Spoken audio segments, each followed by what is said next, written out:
salah satunya yang akan kita bahas kali ini. Ya, jadi salah satu manajemen storage itu adalah RAID. Jadi RAID di sini apa sih sebenarnya?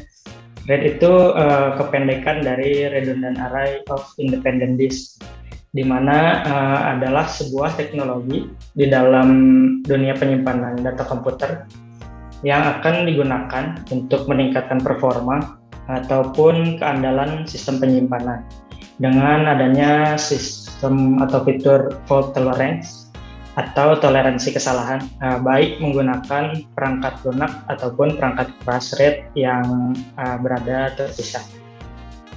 Di sini fault tolerance itu adalah toleransi rusaknya disk yang kita gunakan sebagai data redundansi.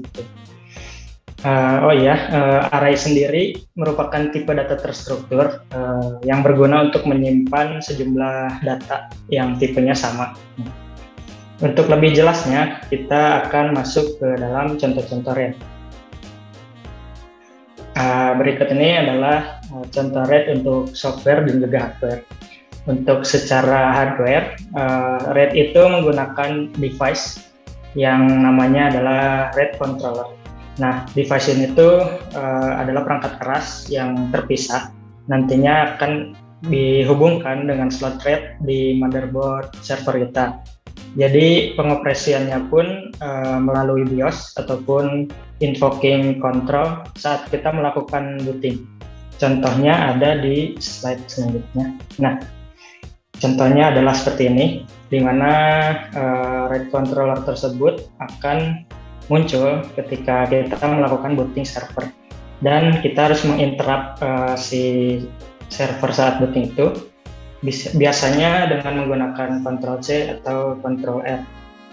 Nah, di dalam RAID controller ini di setting BIOS itu ada beberapa menu gitu ya. Di sana ada adapter properties, bisa juga menyiapkan beberapa RAID. Kita bisa membuat RAID 0, RAID 1, ataupun RAID 10. Dan juga ada menu volume yang sudah dijadikan RAID. Nah, selanjutnya untuk contoh produsennya gitu ya, yang biasa digunakan di server adalah MegaRAID. Yang perlu diperhatikan di hardware RAID ini, spesifikasi server yang kita gunakan itu harus sesuai dengan apa RAID controller yang akan kita beli. Dan soalnya tidak setiap server mempunyai spesifikasi yang sama, jadi mereka punya spesifikasi masing-masing untuk RAID controllernya. Lalu yang kedua ada software RAID. Seperti layaknya aplikasi, software RAID ini dijalankannya itu di atas sistem operasi. Misalkan untuk Linux, kita bisa menggunakan software MDADM, atau juga bisa ditemukan saat kita melakukan instalasi OS. Nanti di saat partisi itu ada opsi untuk melakukan RAID. Sedangkan untuk macOS dan juga Windows bisa menggunakan software RAID.